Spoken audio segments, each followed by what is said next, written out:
You wake up. You skip the donuts. You pour that bowl of oatmeal with bananas and honey, maybe some orange juice. You tell yourself, I'm being good.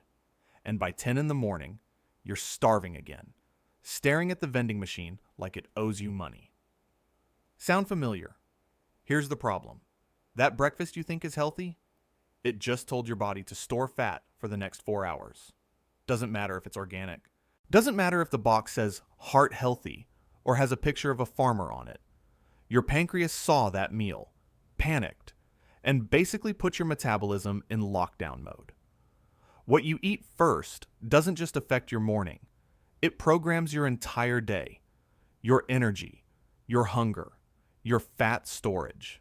By the end of this video, you'll know exactly why your healthy breakfast is sabotaging you, what's actually happening inside your body in the first 2 hours after you eat it, and the 3 simple fixes that flip the script.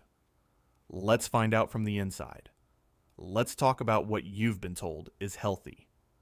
Oatmeal, whole grain cereal, yogurt with granola, fruit smoothies, toast with jam, orange juice straight from the farm. These aren't treats anymore. They're breakfast staples, the foods you reach for when you're trying to do it right. But here's what actually happens. You're eating what's basically a sugar delivery system with good PR. That oatmeal, once it hits your stomach, it breaks down into the same thing as a candy bar. Sugar. The speed might differ by 20 or 30 minutes, but the destination is identical. Insulin explosion. Your pancreas is like an overworked security guard. It sees sugar coming in, and its job is to deal with it fast. But when you dump 40 to 60 grams of carbs first thing in the morning, which is what most healthy breakfasts contain, your pancreas doesn't whisper. It screams. It floods your bloodstream with insulin like it's trying to put out a 5-alarm fire. And that insulin surge? That's not your friend. That's the reason you'll be hungry again in 2 hours, tired by noon, and storing fat while you're sitting at your desk thinking you ate clean. Your liver was ready to burn some fat this morning, maybe do some cleanup work. But the second that insulin showed up, it got the memo. All hands on deck. We're storing, not burning. So let's break down exactly what your organs are doing while you're congratulating yourself on that healthy choice. Minute 1. That oatmeal hits your stomach. Your stomach's happy. Finally, something to do. It starts breaking down those carbs into glucose. Fast. Within 15 minutes, sugar starts flooding into your bloodstream. Your pancreas sees this tsunami of glucose and goes into crisis mode. It releases insulin, your body's emergency cleanup crew. Insulin's job is simple. Get this sugar out of the blood before it causes damage. It doesn't care where the sugar goes, just that it goes somewhere. Now, first stop, your muscles and liver. They'll take some, but they've got limited storage. Think of them as small tanks that fill up fast, especially if you didn't work out this morning. Maybe they hold enough fuel for an hour or 2 of activity. Once they're full, insulin has one option left: fat cells. And here's the thing. Fat cells never say no. They're like that friend's couch. Always available, infinite capacity, happy to store your stuff indefinitely. So insulin starts shuttling glucose into fat cells, converting it to triglycerides, locking it away for later. Except later never comes. But it gets worse. When insulin is high, fat burning is basically illegal. Your body can't access stored fat while insulin is playing traffic cop, directing everything into storage. So even if you've got 20, 30, 50 pounds of stored energy on your body, you can't touch it. You're literally surrounded by fuel you can't use. Your fat cells are just sitting there, guarding their stash like dragons on a pile of gold, while your brain is 3 hours later going, "Why am I so hungry? We just ate." Because you did eat. You just locked all that energy away before your body could use it. It's like depositing your entire paycheck into a savings account you can't access. then wondering why you're broke. The money exists. You just can't spend it. That's what high insulin does. It puts everything in storage and throws away the key. And this is where the real damage starts. Let's watch what happens, hour by hour. You finish breakfast. Feel pretty good, actually. Maybe a little satisfied.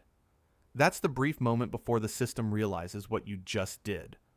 Your blood sugar is climbing fast, shooting from a nice steady 80 to 90 up toward 140, 160, sometimes higher depending on what you ate. Your pancreas is in full alarm mode, dumping insulin into your blood like it's trying to stop a flood. Your liver looks around nervously. It was about to start burning some fat, maybe clean up some old proteins, but now, nope. Insulin just walked in and said, all hands on deck. We're storing, not burning. The entire system shifts from fat burning mode to fat storage mode in about 20 minutes. Like a factory assembly line that suddenly reverses direction. Everything that was flowing out now flows in. By 45 minutes in, your blood sugar is starting to peak, and your insulin is still skyrocketing. Here's the problem. Your pancreas doesn't have a gentle setting. It's all or nothing, and right now, it's all. So it releases way more insulin than you actually need, like using a fire hose to water a houseplant. Your blood sugar starts dropping, not gently, fast. Your brain was running on that glucose. Now it's watching the fuel gauge drop. Fast. Wait, what? We're running out? We just ate. Your brain doesn't understand you've got fat stores. It just knows sugar is tanking. Emergency mode activated. Your brain is the boss who can't see the big picture. All it knows is it runs on glucose. Glucose is dropping, and therefore this is an emergency. It starts sending out distress signals. Ghrelin, the hunger hormone. Cortisol, the stress hormone. It's basically rage texting your stomach. Get more food. Now. 2 hours after your healthy breakfast, you're hungry again. Not a little peckish. Properly hungry. Maybe even shaky, irritable, or having trouble focusing. That's your blood sugar in free fall, while insulin is still elevated, guarding the fat stores. Your stomach is growling. Your brain is foggy. You're eyeing that mid-morning snack, thinking, how am I hungry already? I ate breakfast. And there you are, back at that vending machine. Exactly where this started. The answer? You're not actually hungry. You're trapped in insulin's rebound effect. Your body has plenty of energy. It's just locked in fat cells that insulin won't let you access. You're like someone starving in a fully stocked kitchen where all the cabinets are padlocked. By hour 3 or 4, you cave. You grab a snack, probably something healthy again. A granola bar, some crackers, a piece of fruit. And guess what? The whole cycle starts over. Insulin spikes. Fat storage mode activated. Crash incoming. You've now eaten twice, stored fat twice, and burned fat 0 times. And it's not even lunch yet. Your metabolism isn't broken. It's just following the instructions your breakfast gave it. Store everything. Burn nothing.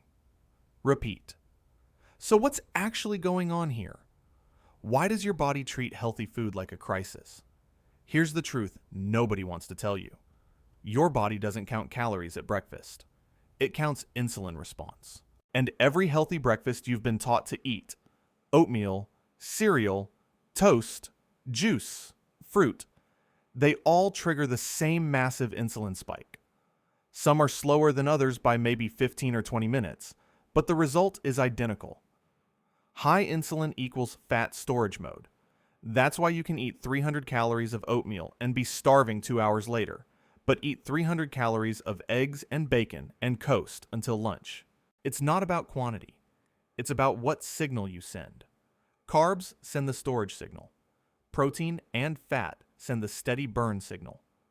Even worse, those whole grain labels you trust, barely better than white bread. Your body breaks down whole wheat toast almost as fast as Wonder Bread. The insulin response is nearly identical. The box might say heart healthy, but your pancreas can't read marketing copy. And here's the cruelest part.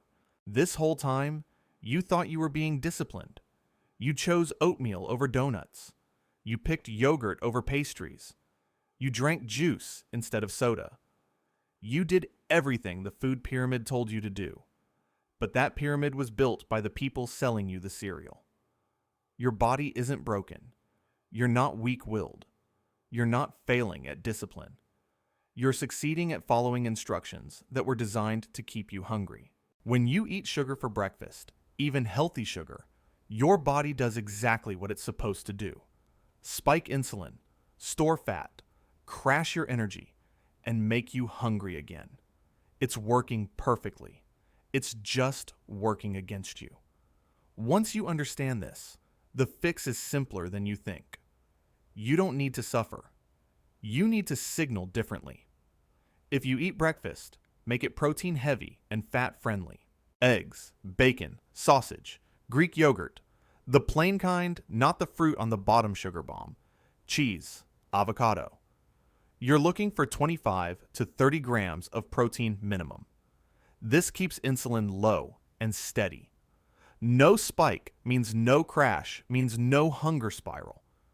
Your pancreas actually relaxes. Instead of screaming, it whispers. A little insulin released, just enough to handle the minimal glucose from protein conversion. Your blood sugar stays stable. No roller coaster, just a nice flat road. You'll notice the difference within an hour. No mid-morning crash. No vending machine temptation. Your brain runs smooth because the fuel supply never drops off a cliff. Skip the juice, even the good stuff. Fruit juice is just sugar water with vitamins. Your body can't tell the difference between orange juice and orange soda. Both spike insulin. Both trigger storage mode. If you want fruit, eat the whole fruit with the fiber, and eat it after protein, not first. Better yet, skip it at breakfast entirely. Think of juice as a delivery system optimized for speed. It hits your bloodstream so fast that your pancreas doesn't have time to prepare. It's an ambush. Here's the most counterintuitive fix. Maybe don't eat breakfast at all.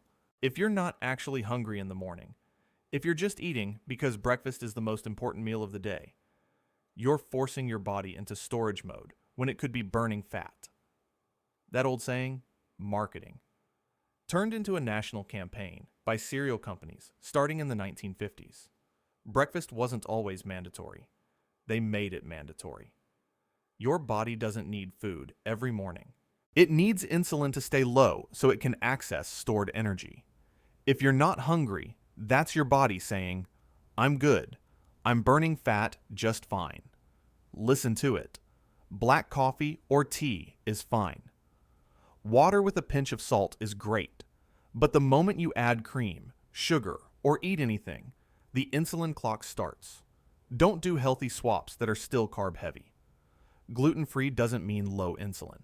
Organic doesn't mean low insulin. Sprouted doesn't mean low insulin. Your pancreas doesn't care about the packaging. So here's what happens when you fix this one meal. Fix your breakfast, and you fix your entire day. Stable blood sugar means steady energy. Low insulin means your body can actually access stored fat. No mid-morning crash means no desperate snacking. You stop riding the hunger roller coaster and start running on the fuel you've been storing. This isn't about willpower anymore. It's about sending the right signal. Your body wants to help you. It's just been following the wrong instructions. That healthy breakfast you trusted, it was programming you to stay overweight, stay hungry, and stay confused. But once you understand the insulin story, everything changes.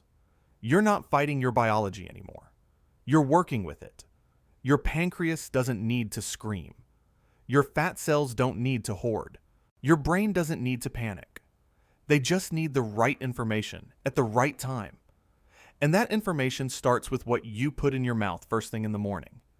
You weren't failing at breakfast. Breakfast was failing you. Now you know the difference.